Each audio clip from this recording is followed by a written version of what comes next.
For me as a business coach, what excites me the most is seeing people change the legacy of their last name. We're getting them to a place where they're creating legacy, not just a business, but creating a business with real assets and real tangible things and places where people know they can work for 20 years if they want to. So welcome to the AFT Construction Podcast. We have a good friend of mine, Dominic Rubino, on. Welcome, Dominic. How are you? Good. Long time no see. Long time no see. You were a guest on my show. You did a great job there. So high expectations on me, I guess, now. Well, I wouldn't bring you on otherwise. Again, for those, we'll get into it, but for those listening, Dom has his own podcast. I was fortunate to be a guest on yours. It's an incredible, in fact, you have a couple. You're really busy. And I think just to present this, I mean, Dom, not only dad, husband, but author, podcaster, business coach, specializing for contractors such as myself, serial entrepreneur. I mean, the list goes on. We could spend quite a few minutes here with the intro alone. Oh, let's do that. I'll just feel taller. It's always good. Well, it just makes that expectation bigger for those listening. So, yeah. Well, let me start there. Serial entrepreneur. I think that's kind of unique. Define what that is for those listening. I'm unemployable, Brad. I think that's what it means. For so long, I wanted to be a business owner and I sucked at it. Like, I was really bad. I was working hard, not making any money. And my first real company was, I installed Christmas lights on houses. That's not a fun job. It was okay. It's always raining where I live. So I called it the Yo-Ho-Ho Light Co. because I like to have a sense of humor. Yeah. But all the trades jobs I had, I just really sucked at them. Technically I'm not the greatest trades guy anyways, but like the business part was not good. So, but I looked around me and I saw other people had businesses and I always wanted one. That just kept drawing me. So when you say, that it was a challenge, I mean, why was that? There's so many elements to be an entrepreneur, so many elements to be a business owner. Was there a certain aspect of the trades, a certain aspect of running the company that was maybe challenging when you first started out? I really like the aspect of being able to create something from nothing. That really excites me. And I had other business owners in my family. One uncle that I worked for was a framing contractor, and I worked for him for a couple summers. Another uncle is more retail. Well, I should change that. It looks like he's in retail, but he's actually in real estate. A lot of real estate. But you walk in and he's just the guy behind the counter at this little store. You don't actually know what's going on in his life. But I always wanted to be in business for myself. I don't know if it was the freedom of it or the fact that I created my own path, or I'm really bad at taking orders. Maybe that's it. That might be it. Well, it's funny because a lot of entrepreneurs that I'll interview are very similar. I always say, people that listen to podcasts know it's born out of necessity, or it's like innate, like it's a natural part of you in your existence. And essentially you're the latter there. Yeah. It's just in me to do it. And I love it, but it took me a long time. I did it wrong for a long time. And then I decided to start taking courses and, the normal thing, reading books, buying cassette tapes. Do you remember cassette tapes? Oh yeah, I do. No offense. I remember cassette tapes. So I do actually. Yeah. That's way before CDs. I remember actually, which you'll laugh, but I remember being a teenager and I went to this event and I remember standing in line and they gave us the option. They said, and it was music. They said, you want a cassette tape or a CD? And I remember thinking, like, what's a CD? Like, how many cassettes? So I go at least a little ways back to understand that. Yeah. What's a CD? I don't have, that's an expensive player. Yeah. But I had cassettes and I can't say I consumed that stuff because it was always so expensive. I was like, I don't know if I can afford this Tony Robbins or Jim Rohn. And then, eventually I consumed so much of that stuff. I ended up becoming business partners with one of those guys, one of those gurus, which is Brian Tracy. That's interesting. So going back to that, I mean, maybe back to the earlier question when you mentioned that it was just challenging, especially being an entrepreneur. How has that changed now? What are some aspects that maybe enlightened you, especially as you're consulting other builders and contractors and just with all the businesses that you've run and started yourself now, just elements you focus on that maybe are different if you were to go back in time and have your yo-ho, Yeah, yo-ho-ho. Yo-ho-ho, install Christmas lights, different methodologies. Yeah, I think what's changed is I run things a lot simpler and I focus on less. Less but higher value activities. I just have a really solid understanding now, I feel, of the process of business. And I continue to work very hard on my priorities and being brutal, absolutely brutal with my priorities, with myself and with my life and my time usage. And you'll see here, it's like, for me, it's taking notes. And the reason being is that a lot of directions we can go. When you say priorities, is that personal? Is that business related? Lifestyle? I mean, essentially, you could categorize that in many different boxes, if you will. Mm, Where does it start? Priority of importance, especially as you're looking about those priorities that all of us have to deal with as humans. yeah. Where does it start? I mean, I've been working on my priorities for a long time now. Time management to me has been always the thing. Even when I was in college, I had that day timer with all my blocks and what class was next. And it helped me run my life because otherwise I'm pretty scattered. So I need systems. I might have ADD. We don't know yet.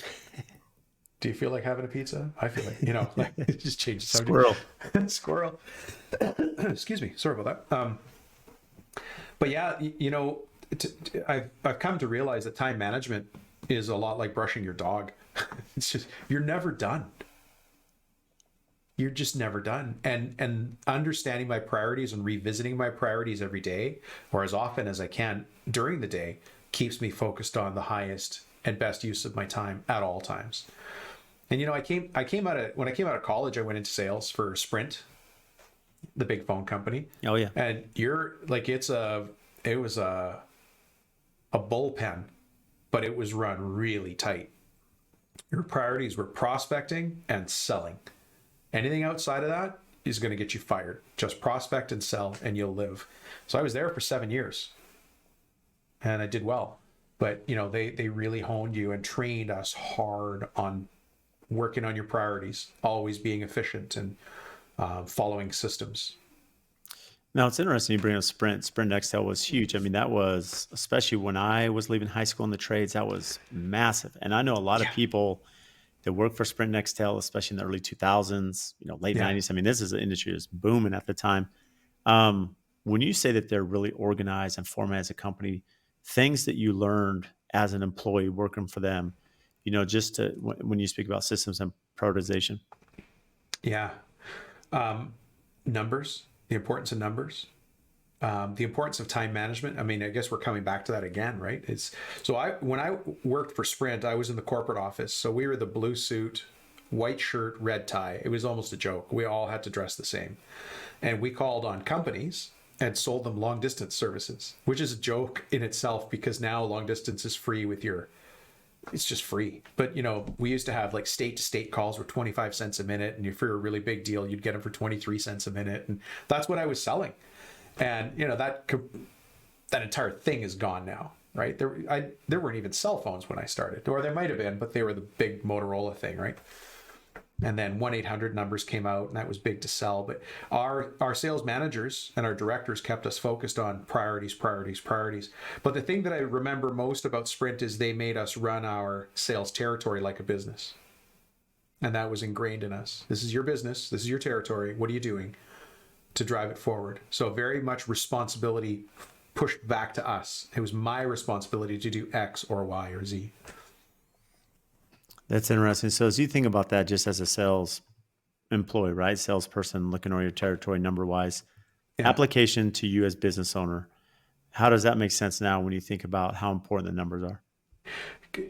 Crazy, critical, insane. Like if I don't know my numbers, I'm stumbling around in the dark. And what's funny is I'm not a numbers guy at all. I'm a patterns in the numbers guy. But for me, the reward is having enough numbers stacked up, the right numbers, that I could start to see the patterns because I'll take action based on that. But the numbers don't lie. The numbers simply don't lie. They're unemotional. When you talk about numbers are cold, talking about numbers gets hot. I don't know why. But if you truly look at the numbers, you'll see the trends and it'll tell you you're doing well in this part or not. If you take apart a job, and Brad, you're a custom home builder, right? If you look at a piece of the business and you go, we're losing money on the plumbing side. Why? It doesn't mean the plumbing's wrong or broken or the subs or the materials are wrong. It's a curiosity we've got to go fix. But if you ignore it, it's just going to continue to be a problem in the future. And that would be shame on me or shame on you, right? It's the numbers will tell us what to go chase. So this is interesting. When you speak about the numbers and where to go chase, it can be all over, right? I mean, there's business acquisition, right? To acquire new clients, right? Whatever that may be, if you're selling widgets or you're building custom homes, the Yeah. cost of marketing, right? You have cost of overhead, right? You have cost to run projects. You have, so many different elements. Is there a priority? I mean, it's probably hard to put you in a box like this, Dom, to say, okay, this is where you should really be focusing. But I'd imagine that there's some elements of the numbers of any entrepreneur that I should be really looking at. Is it, for me as a Mm, contractor, WIP, is it payroll? Is it, what's my bottom line? What is it that I have to net in sales so that, break even? yeah. There's so many. Here's the problem: is it's hard to answer that question. But the very first place I would start, let's just say, for an example, I was going to buy your company, which I'm not going to do, Brad. So don't get too big a smile on your face. You're like, it's done. You're going to relieve me of a lot of stress. So sounds good, Dom. Let's Right.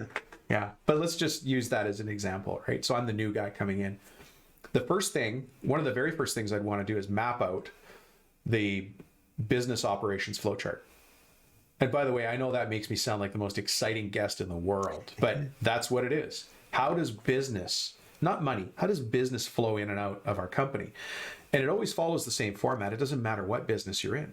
There's marketing. At the very highest level, we're marketing. After marketing comes sales, some sort of sales function. And again, we could be talking about your dentist or your grocery store. There's marketing and there's sales, right? But we're going to talk about construction now. So we've got marketing, we've got sales. Then we have that handover from sales to production. It could be engineering, could be drafting, could be something else that's going on in your business, right? Alongside of that, tacked onto that is going to be project manager somewhere. So you have to have project management attached in there. And what I'm going through right now are the headings that I would start to track on a dashboard, which you've probably already got, but we're assuming you don't have one, right? So there's marketing numbers I need to know. There's sales numbers I need to know. There's operations numbers I need to know. There's project management numbers I need to know. Then there's production numbers I need to know. And then after production, let's just add on QC to make sure that we're meeting our standards in the field. And then I would have my accounting numbers after that. So we just built the skeleton, the frame. We just framed up a dashboard. I don't need to know all the numbers in all those categories, but there's a few key numbers in each of those. That's going to tell me where the gaps are. And so when you're looking at this as a consultant or purchasing a company, how does that dictate the health or financial wherewithal or stability of the company? Because it's one thing for me being in the business every day to think, oh, I have a good grasp on things. I may know my numbers. But health-wise, for you to look at that, I may be getting by because I'm getting by. It's busy. It's been busy as a business owner, especially since COVID. Market's good. I have a lot of work. Yeah. But just because I'm busy doesn't mean I'm making money. Doesn't mean I'm on the right trajectory and the right what of these elements are you looking at from a consultant saying, hey, red flag, alarm's going off, we need to address something here? Yeah. So we would be looking at another type of report called the end of job report. So let's oversimplify you and let's just say that you're doing plumbing. Now it's just a plumbing job, right? Not the entire build. So if I was the plumber, I'd want to know at the end of the job how that plumbing job came out against the estimate. So estimated versus actual. And when I do that kind of autopsy, or one of my clients in the past called it the leprechaun report, because he used it to find the pot of gold at the end of a job. The beauty of construction is that you've got job A, and then after that we do job B, and then we do job C, right? If I use a tool like the end of job report, which is a simple comparison, what did I estimate that we were going to do on this job, and where did we actually come out on the job? There's a few more elements, but I'll come back to them in a second. If I learn that from job A, I'm probably already on job B, no big deal. But by the time I get to job C, I can apply what I learned in job A and maybe increase my margins or decrease my costs by a couple of percent. Well, repeat that 12 times during the year. And by the end of a year, you could completely transform your business just by learning job A to C to E, etc. right? Now, if you ignore those numbers, you're going to be in trouble. As long as a company is profitable job by job, you'll most likely be profitable at the end of the year, as long as you're not, leasing a Tesla for you and your 6 children and eating pizza every weekend on the company credit card, all that stuff, right? There's ways to lose money while you're still operating the business. But on a job by job basis, if we're solid there, we can fix all the other operations. It's really good perspective. I mean, essentially, there's two parts of this. I think to your point, Dom, as you're looking through this, you have the estimated actual, your indicate outcome. So essentially, you should have an indicate outcome. You should have a good idea of, I'm signing a job, I'm starting, I should have a database, I should have a good idea of the direction of the company, how much we're going to make on this project, and kind of how this is going to outlook based on the duration that I'm going to be performing my work. And then at the end, you look at the actual and say, okay, did we line up? Did we miss something? How can we fix this? Did we underestimate something or overestimate? What's interesting when you bring up, and again, there's a lot of qualifiers here depending on the total gross revenue, not just per job, your overhead, do you have too much staff? Part of the thing is, you're mentioning that if you're profitable per job, ideally it should work out. In some cases it may not, because maybe each job isn't, high enough value to cover the overhead, that you have behind the scenes. It's not being built to the job. So it's really important as you're looking at both ends of that to understand, okay, am I making enough revenue to cover the general overhead that maybe isn't billable to that specific project? Yeah. There's a whole bunch of factors that go into that. You mentioned people. I have to know my overheads.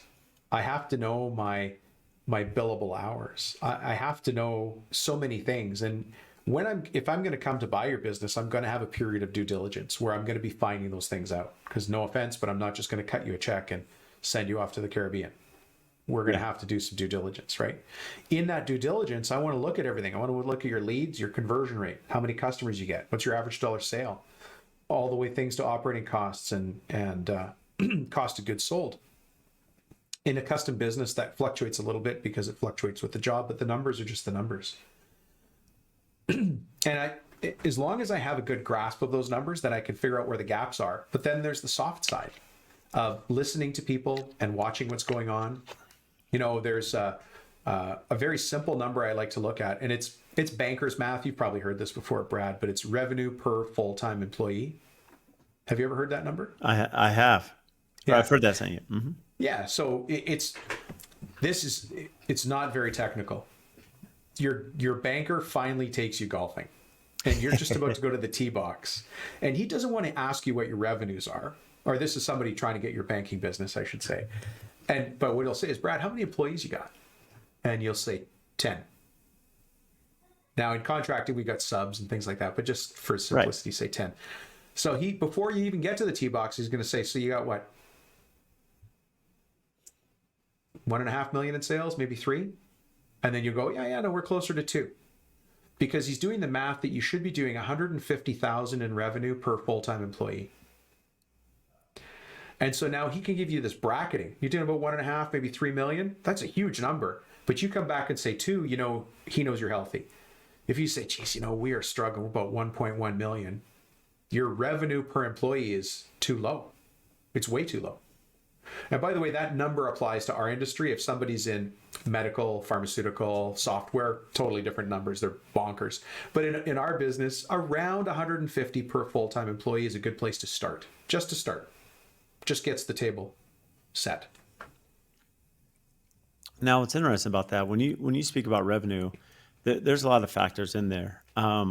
Because my only pushback would be, and maybe walk us through this, Dominic, is that if you're saying 150,000, is that based on, because on total revenue, if you're a general contractor and you're subcontracting all your work and you're doing $3 million a year, it can be pretty tight, because you may be paying X dollars to the framer, to the plumbing company, to the cabinet company. Right. And so that bottom line isn't so much 3 million coming into AFT per se. It's going to be a lot smaller than that. And now I'm divvying that up between the employees. So how are banks looking at that, based on maybe the exact product or specification of your business? Well, that's just it. They look at every business a little bit differently. So GCs have different math, right? But if I'm looking at buying the company, I have to know that everybody's contributing to their overheads and their costs. So when you've got subs, there's slightly different calculations, but the calculations are different for somebody who's on site, like pre-site services or site prep services versus somebody who's there pretty quick, like the siding guy, right? So you've got some different factors there, but all of those have numbers that go along with them. And if we can track the numbers, then we can track the job. And that's how we know if we're going to be profitable as a business. Well, I think what's interesting, and this goes to an earlier point you made, is we kind of went down this area of priorities, right? And prioritizing your business and, time management. And we talked about systems and especially numbers when you mentioned know your numbers. But early on, Dominic, you talked about targeting. That something that you've really learned about your business is really spending the time. And maybe this is key one. When you talked about the flow chart of a business, you went through marketing, you went through sales, production, project manager. But essentially that marketing element is probably really key because that targeting aspect is where you're focusing, who's my ideal client? Am I pursuing them? Am I capturing them? And that's really where I would assume that your priorities are more in line if you're targeting the right person anyway. Yeah. And that's why that end of job. So many of these things come back together. It's, it's nice to think it's a straight line. 1 leads to 2 leads to 3, but it's actually more like an organogram, like a tree, branches off in a bunch of directions, and some touch and some don't. But if we're not dealing with the right kind of customer and we have problems, those are going to show up. Those are going to show up because we're not able to deliver the quality that our customers demand, or our customers aren't big enough for us to engage our workforce, or our job sizes are too small for us to get our workforce involved and we're moving around all the time. Things come up. And so you have to really, really understand your ideal customer. And your ideal customer, right, we just did this exercise earlier today. If everybody listening can do this right now, just think about your perfect customer in your business today. The perfect customer you've got. And that's going to be, if you do residential, a certain name, right? The Chan family or the Rubino family, doesn't matter. That's your perfect customer. Everything was great. They were wonderful. If you're a commercial contractor, think about a designer, a GC, or an architect you work with. They're perfect, right? But now what I want everybody to do is challenge themselves and say, what if that was a C+ customer? What if the person or the entity, the company I did a job for, was just a C+? What would that challenge me to do? What would be better than that? Because that movement upward is where you get your growth, your smart growth. Is saying, my best customer today needs to be my C+ customer in 2 years. What kind of internal drive does that give you to go and change your operations, change your marketing, change your targeting, change your delivery, change the deliverables, change your communication? Everything changes based on that because we're in business to serve customers and to solve their problems. It's fascinating you say that because as you're given that analogy and that example, I'm sitting here thinking, okay, if I take my best customer and they're a C, I mean, that's such a mid-level. What does that mean? Because I'm already thinking, C+. Okay, that's fine. C+. Yeah. 79%, that's fine. But essentially, as I'm thinking about that, okay, well, to take them to that A level, then another 20%, that A+ level, there's a lot of things we could break down, right? But to get there, it's not so much putting my customer in a box, and you essentially just alluded to this, Dominic. It's one thing to find these characteristics and market to them, but you said internally, operationally, what am I doing? Systems I'm putting in place. Yeah. What am I doing to showcase the value to actually deserve a client that's that much better than the last one I have, whether it be budget, prompt pay, communication, decision-making, whatever goes into the process that's, can be a speed bump for me as a builder. Yeah. What am I doing to make me more attractive to that? Because those clients are out there. They are out there. And, one of the ways that I like to think about this is that your ideal client buys a certain kind of vehicle right now. I don't know what kind of vehicle it is. What is your ideal client's perfect vehicle now? Don't use customer names, but you can use car maker names. So you're asking me, like my ideal client? Yeah, what would just be as an example. Yeah, your ideal customer. Do they drive BMWs or dually pickups or Teslas? Yeah. I would say my ideal customer, they're definitely more in the exotic cars. I mean, it just, and some Teslas, of course, some electric vehicles, but a lot of them have a car collection, we'll say. Yeah. Okay. So what's their experience when they go buy that car? And actually, let me change that. Their dream car. What's the buying experience when they buy their next level of dream? Because everybody's got the next level. They've got guys, they're like, well, I can't wait until I get a Maybach. or I can't wait until I get a classic Stingray. You know, I don't know what their thing is, but what's that buying experience? So just, you don't have to answer that, but think about that. How does my business, your business, match up to the buying experience that they expect when they're buying something that's really important to them? And I think that, go ahead, Dominic. Yeah, go ahead. No, that's the exercise that you started on, is how do I align my communications? Prompt pay, fast pay. What about full payment in advance? What about draw on milestones? All of those, they're used to buying in a certain way, and it's no different for you and I as if you do build an entire home, build an entire community. How does that customer want to interact? They're used to buying in a certain way. It's really interesting perspective, because at the core, and it's one thing that I'm sure anyone listening could push back and say, okay, well, in fairness, like for me, a lot of my clients will be a 2-year build. It's probably a year in design, then 2 years of build. So it could be a 3-year relationship, whereas a transaction buying a vehicle. But here's at the core to what you're saying, Dominic, where I completely agree. And I'd push back to maybe that counter argument is that there's an experience these clients have going through that purchase process. There's an experience they have in the process itself, the communication, the duration doesn't really matter, because a lot of our clients are entrepreneurs. They built businesses. They're successful. They understand the project management side, running a company. The complications come with it. But that customer experience and how our systems, our communication, our organization, our seeing around corners, our laying things out for them, essentially, these are elements to us being contractor of choice. It's giving them that same client experience that they would have buying this exotic car, as you mentioned, Dominic. That's right. Or doing transactions with another business owner. I mean, if you're dealing with entrepreneurs and high net worth individuals, they're probably going to expect a data vault, because they work wacky hours and they want a question answered and don't need to call you. They just want to know, this is our shared drive. This is where I find the information. And you have some sort of shared schedule board. I could have picked a more difficult sentence to put together. Say it 10 times fast. Yeah, I could barely do it the first time. But then, the other thing is communication. When you're dealing with somebody who's already a high performer, the worst way to deal with them is randomly. The best way to deal with them would be, and we're probably agreeing on this, is proactively. And so you say to them, George, we're going to meet every Tuesday at 2:00 for half an hour. And George is going to say, well, I can't do Tuesdays. How about Wednesday? You're like, okay, Wednesday for half an hour. And then it's just preset. There's no surprises. You can meet and say, there's nothing to talk about. We're just doing site prep. We found a big boulder. We moved it, blah, blah, blah, right? Or you could be at something more intricate and need a bit longer, but you have preset meeting times. That's part of the buying experience, or the lifestyle experience that level of buyer would expect. It's interesting that you talk about just how important it is if that's what they expect, because to your point, when you're mentioning entrepreneurs, yeah, they, and the reason I bring it up, because I've had this exact experience now. I have a client, serial entrepreneur, very successful, and he doesn't want to have to sit there and just say, okay, Brad, where are we at on this? Do we have this updated? He wants to know in the portal, my owner portal that I have to Buildertrend, are these contracts uploaded? Is this taken care of? Is this finished? And so I don't have to sit there and inundate him with communication that he doesn't need or information. It's there as long as we're organized, the systems are in place, and we're tracking that, and he can see that.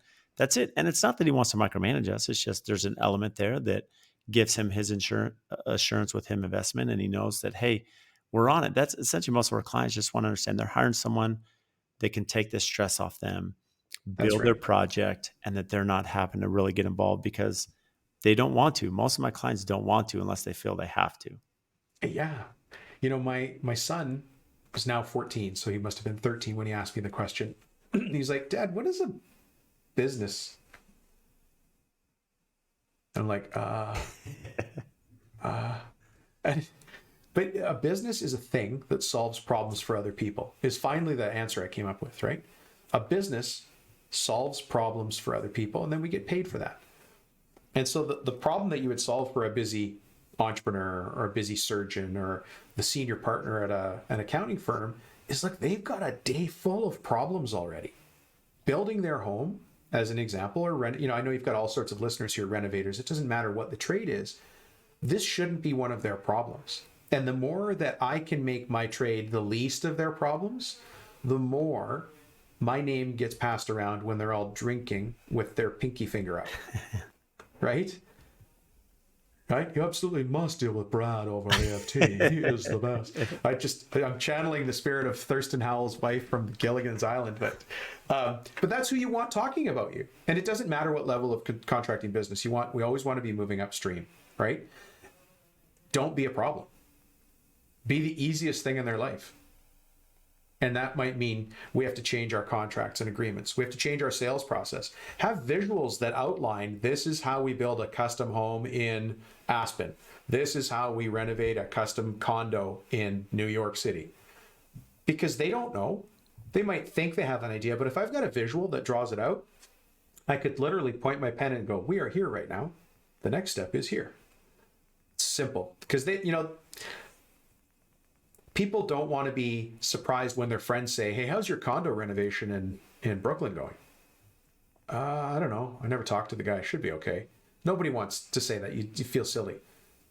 But they're going to say, you know what? The flooring's going in next week. Pretty excited. Get to see it all in place. Because he saw a picture that said the flooring's going in next week.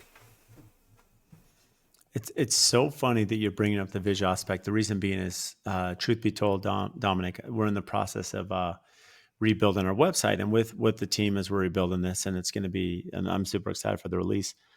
But one of the big things is, and this goes back to the expectations you're speaking about, the touch points with the client, the visualization. What I found in my career is a lot of I think most of us can relate. A lot of times that relationships go south are failure to set realistic expectations, live up to them, make sure that both are on the same page. I think that's real life for, you're a husband, I'm a husband. That's reality for our marriage and life. I work at it every day. Yeah. Please tell me what to do. Well, I don't have any answers for that, but what I can say is a lot of times, we as humans expect others to be mind readers. And I just know this is inherent. I expect you, Dominic, to read my mind, my clients to read my mind. I do this every day. And so when there's these bumps in the road, it becomes a big problem. And so what's interesting is we're creating this essentially roadmap, right? That, what does it take to build a custom home? And it's one thing to give customers advice on questions to ask or things to do, but there's also a flip side of that from my perspective as a builder. Here's what's going to make my life easier. Here's our expectations I have of you as my client, and mapping this out. And essentially, it's a 10-page document, but to your point, it's very visual. It's very communicative, so they understand the players involved. So whether you've had someone build a house 4 times or it's their first time, they should be able to pick that up and really understand visually what it takes to build a custom home, the emotional roller coaster, and then more importantly, what are the expectations? What's their responsibility? What's mine? And the other players involved. Yeah. Well, just thinking back to what's an A client versus a C plus, lay it out as if it's an A client. Payment in full, in advance with a draw account. I want it all in escrow or something like that. And as soon as we prove this, I get paid. Because payment, how many times has that been the thing holding you back? Like, we're waiting to get payment from the customer. Now it's cutting into my cash flow. We got to move things along. So I'm going to do it. But it doesn't feel good and it's not right. If I had that on a visual on the day that we come to agreement, and now let's say that I'm selling this custom home package to you, Brad. I'm going to say, look, can I tell you how a custom home is built here? We do this step and then we do this step. And at this point here, you're going to need to fund the project. Right? And so I'll write in the number, what you're going to need to do. So you write in the number, right? Then we're going to do this, then we're going to do that. You're going to need to fund the project. Then we're going to do this, then you're going to need to fund the project. Then we're going to do this, and so I can tell them right up front. They can follow along with the picture and hopefully we refer back to it. And there's no surprises, or should be less surprises. But essentially the value add there, again, your set expectation for payment is a great example. Feed the meter. This is how we expedite the project, get the service we need, get people to show up. Yeah. The reason that's valuable is because no one wants to, you speak to someone in the medical field, the worst job, the person in the front office who's running the office and having to call the insurance companies and the patients and get payment and track them down. And it's exhausting. It costs time and money. But if you have it very clear on the payment structure and everyone agrees to it, well, now, and I'll give a funny example. So in my Builder 20, so I'm part of a Builder 20. This is one of my favorite examples. So we have this really savvy builder, and he's in his 60s, and he's been building for 40 years. And he told me, he said, look, Brad, in my contract, I have a clause, and I tell every client, it's been this way for 30 years, that if they don't pay me within, 5 days, interest is 24%. And I actually started laughing. I'm like, are you like a credit card company? And it was interesting because he said, Brad, I'd rather ask the client if they don't plan on paying me, I'd rather know now before I start working with you. And I thought that was a fascinating approach. And he tells clients that. But the reality is he has a track record. He has experience. He's built a Yeah. brand. But Yeah. he's very clear on, hey, this is my process. I'm going to bill you for work complete. I need to be compensated for that. And here's the timeline. And, they agree to it. They understand what they're up against. But essentially, that's what you're walking us through.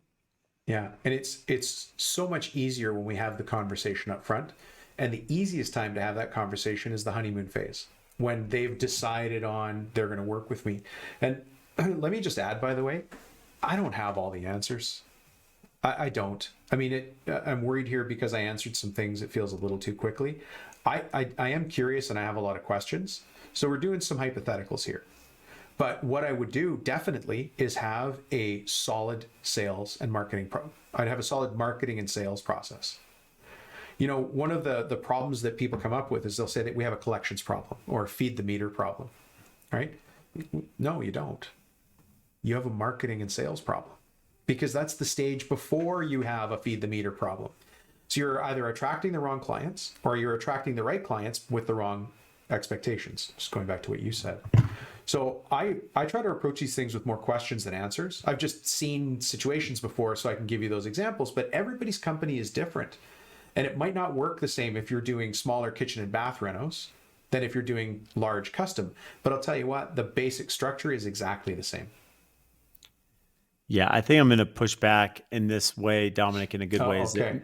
No. What I mean to push back is that you were kind of teeing this up as if you were speaking too fast, and you're spot on. And the reason I say that is so this is a good thing. So don't think I'm playing devil's advocate here. Yeah. You said something that I really want to make a really important point on this podcast took me too long to understand, is that too many of us as builders get to that final draw and we have no process of understanding what's punch, what's warranty, how do we close it out, how do we get final payment, how do we compensate on that last draw. We don't know. And so we're there and we're not getting paid, or it gets legal, or there's litigation. I mean, it's all over, and I'm sure any builder can run.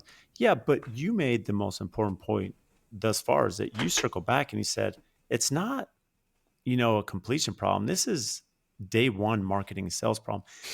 Yeah. And the reason I say that, for those watching video, I mean, you're pointing up, and the reason being is that what I learned is we've spent a lot of time this last year as a company to say, what is our closeout process? How do we close at home? How do we define a punch item and a warranty item? How does the client do the walkthrough? How is that final payment satisfied? How do we determine that? And now my sales process, it's all done up front in the honeymoon phase, if you will. It's very laid out. It's clear. It's in my contract. We walk through it. And the customer understands. So they know that they have protection. I have protection. It protects both parties. And there's a process now to finish out a house and turn it over. So when the client moves in, it's done. And again, it all came to day one. If only I understood that, instead of fighting at the end every single time. Yeah. Yeah.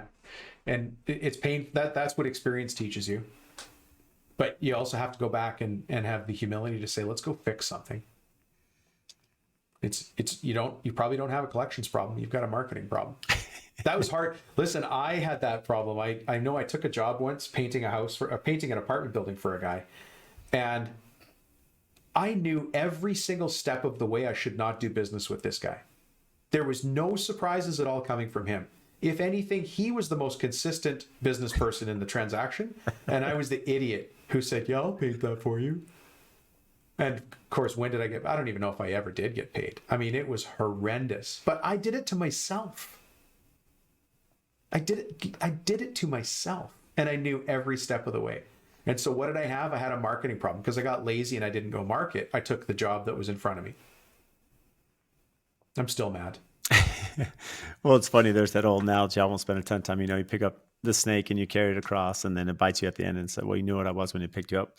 And essentially, it's interesting you say that, because we've spent, again, you don't have to do these. I mean, you can do these background checks, but you kind of know who you're dealing with to some extent.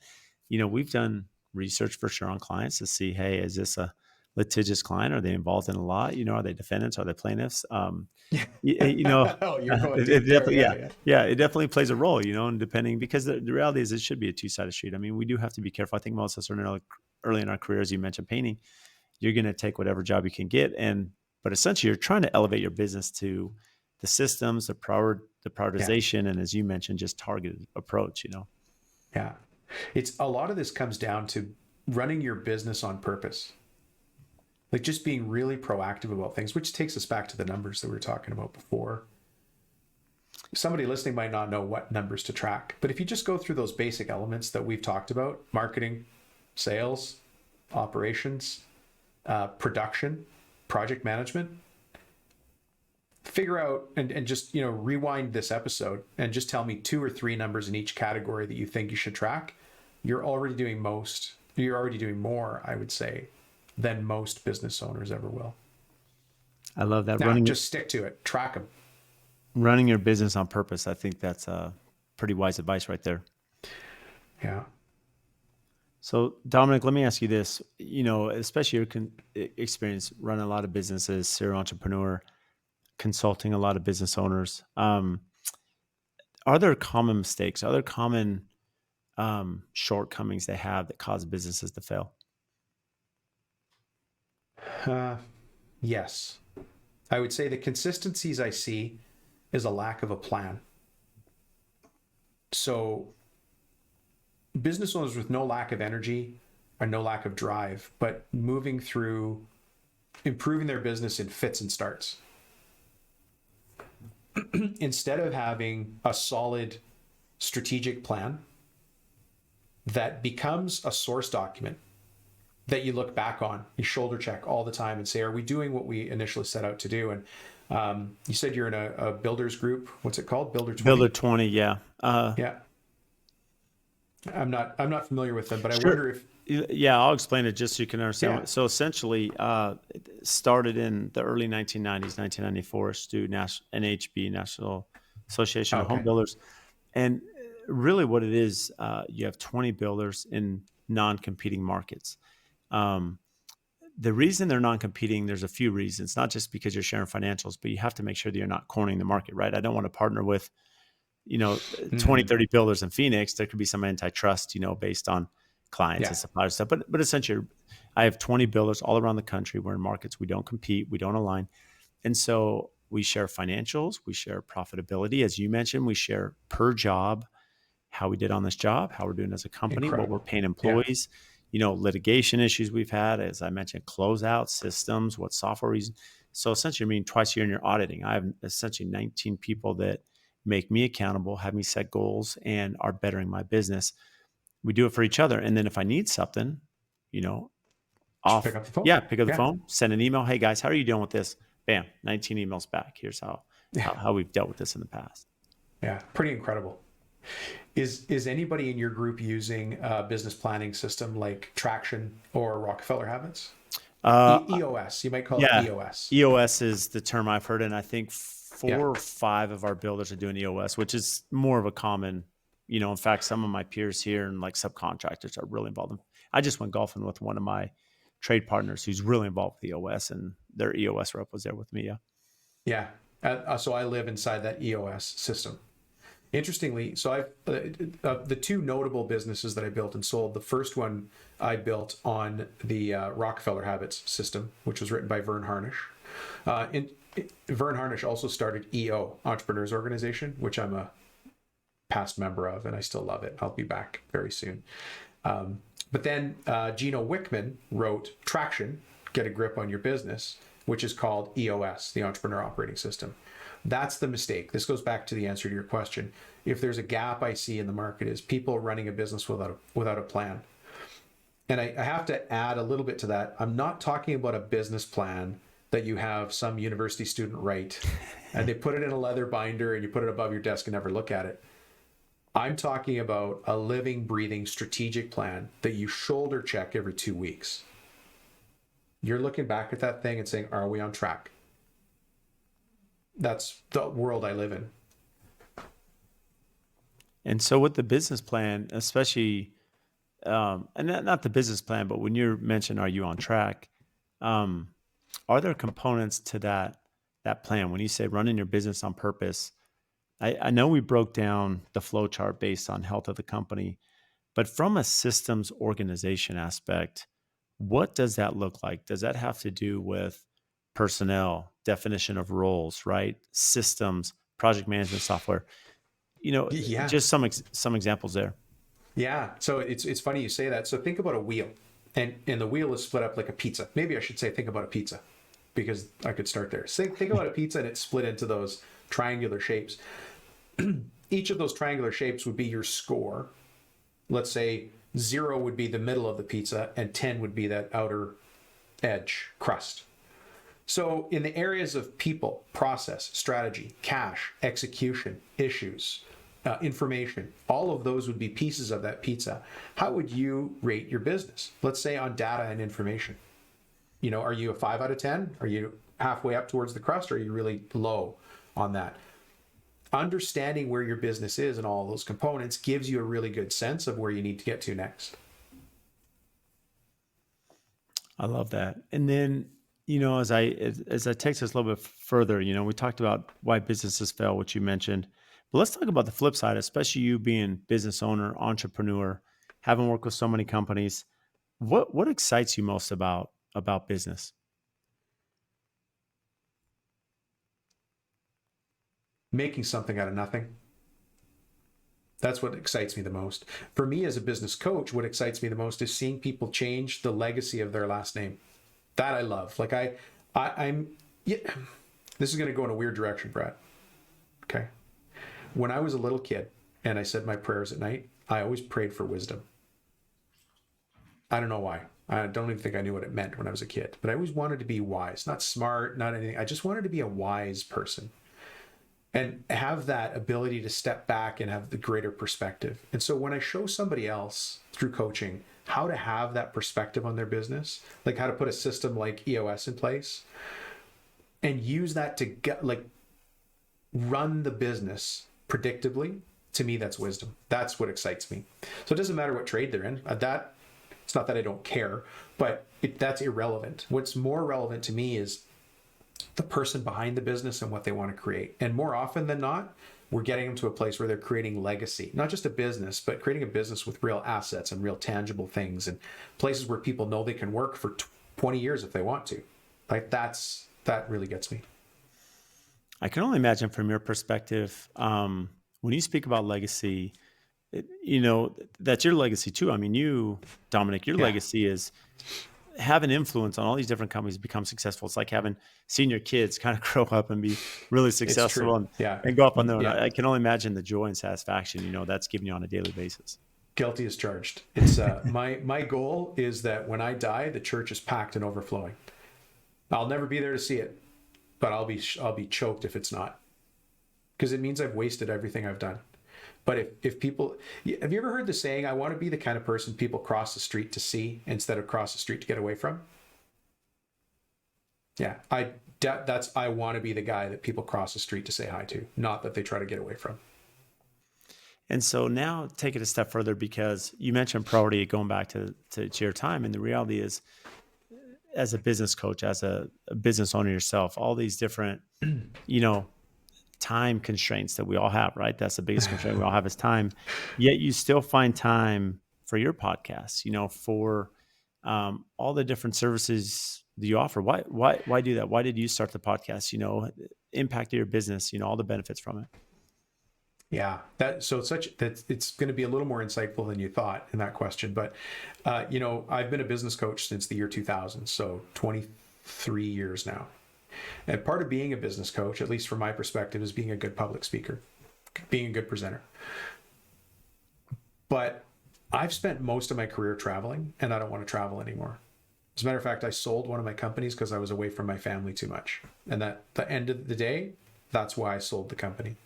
And so when I went to reinvent myself after selling the business, one of my skills is public speaking, but I didn't want to travel. So what's a guy going to do, right? So I ended up doing a talk for an architectural millwork, very high-end finished wood trades group. And they asked if they could record it. And I said, yeah, sure, I guess. And they said, can we make it a podcast? I'm like, yeah, sure, I guess. Yeah, sure, I guess. And then I thought, why don't I do that? And so that's where my first podcast started. And then that spit off the second podcast. So now I have two, and I do about 6 episodes a month. But it's all, I'm very time structured. You and I know that. Like it's coming up to the top of the hour here. We're going to be done pretty soon because you and I are both those kind of guys. We've got a meeting. We're going to hit it. We're going to be gone. And hopefully lots of value, no impoliteness, but time is time and we got to move on. So that's how I get through all those episodes. It's amazing. I'm always interested when I speak with other podcasters, the reality is, and maybe this is just me. I don't know how it is for you, Dominic, but it's not like podcasting is this highly lucrative thing that, No, it's you're horrible. living on, No, your island. Yeah. No. And so more of the podcasting is more of a service, if you will. It's more of a legacy thing as you're playing than it is a profitable endeavor. Yeah. But I would imagine it to some of, outside the financial aspect, some of the benefits that you've received, just yourself, from the podcast. You know what? I get the best clients in the world because the people that listen that really want to do something would contact me. I don't even have to ask them to. They just find a way, LinkedIn or whatever. But I also get to add value to the industry, which I like to do. That gives me personal pride and satisfaction. And I'm building a team based on the podcast and all of the content we create here. So I enjoy that. It is not lucrative at all. It's the opposite of lucrative. It's so funny. I can relate, but there's so many perks, and it's Yeah. But I think just as I interview guests such as yourself, like even today, like as I mentioned, I'm always taking notes during the podcast, and then I, save those, and just selfishly from this, Dominic, there's points you made. I'm like, well, that's great. Not doing that, not thinking about this. Okay, yeah, need to work on this aspect, and even things that, to your point, something that specifically I wrote down here is you said, take your best client and put them as a C+. I've never even thought about doing that. Now I'm like, okay, now this really puts some onus and some ownership and some effort on my side and my team side to figure out how can we have a business that all of our clients are the A+. And the reason being is that we're living up to that. Yeah. Right. And we've marketed to people who are A+. For you, it might be an offshore person who just wants to cut you a big check and say, this is the picture, build it. Tell me when it's done. Okay, on it, right? This is perfect. You want that view of the golf course. You want us to buy the lot. You want us to everything. But everybody's A+ or A client's going to look different, which is fine. It's supposed to. Are there any, and maybe this is a personal question for you as a business owner, when you have worked with businesses and interviewed people on your podcast and you see businesses that are real successful, are there character traits of that person, how they interact with other humans, with people, maybe their employees, with their clients? Is there a separator or personality? Because I would imagine the best analogy I can give, I think it was Jimmy Johnson who coached the Cowboys, and he said, I don't know leadership, but I know when I see it, right? Because people on the football field all lead in different directions. So it's not like I have to be a certain way or you have to be this as a business owner. But I'd imagine there's something that, there is a trait or characteristic that leaders have that really make people, work hard for them. Something, I haven't really put this into words, but it'd be something where, again, I could feel it. Like they respect people and they use money instead of using people and loving money. I don't like dealing with a-holes. Sorry. If I wasn't supposed to swear, I like how you whispered that. I whispered it. Does that still count? Yes. You abbreviated it too, so you're fine. I know. Well, on my show, we don't swear on my podcasts for all the obvious reasons, but I don't like dealing with those people anymore. Like if I don't like you, we're not going to do business together. If I don't at least moderately like you, no. And it's my filter, but I don't like dealing with people who are deceitful or like to place blame or make excuses, litigious, as you said. Yeah, I'm just going to back away. You know why? There's so much business out there. I can align myself with the best people. Yeah. There's a lot of value to that. So I want to be gracious of your time, Dominic, as you've been gracious for your time for our audience here. So as we close this out, what do you do for fun? I love fishing and hunting. I just went hunting last weekend. Get anything? My son got his deer. and Awesome. that was pretty good because he went on a youth hunt. So I love that. I love the outdoors. And then, you know what? I love being a dad. I just love it. So taking care of my kids, hanging out with family. Yeah. Pretty simple, I guess. Yeah, good man. For those listening, where can they find you? Well, I've got the two podcasts. It's a great place to listen. So one of them is called Profit Tool Belt, and the other one is long. You were a guest on Profit Tool Belt. So if I people was. want more Brad, go there, right? But and then the other show is called Cabinet Maker Profit System, and it's for cabinet makers, architecture mill workers, and a lot of those guys do home renovations as well. So, but both of those shows are about the business of the construction and contracting business. And then if you can't find me online, you're not looking, because I've got a marketing team that has Dominic Rubino. Mm-hmm. So contact me in any of those ways, or even on LinkedIn. Happy to talk. Well, Dominic, you've been amazing. Can't thank you enough. Appreciate the time of getting to converse with you for the past hour. Yeah, great to be with you again. Thank you. If you get value from the show, please support us by giving a 5-star rating and review on whatever platform you listen to. And I also have a favor to ask. We've had some incredible guests that come on and share their wisdom, their knowledge about their business. So if you have friends or family members that could benefit from those episodes, please share it with them, as well as any other business owners that you're networking with that could get value from the podcast or certain episodes. Please share those as well. Again, subscribe, make sure you're following. Any questions that you have, topics. We've had listeners reach out about certain guests that we should have on the show. Again, brad.l@aftconstruction.com. Email me for topics to address, guests that we should have on, and even if you think you'd be a great guest for the show. So again, thank you for all your support, and we'll see you next time.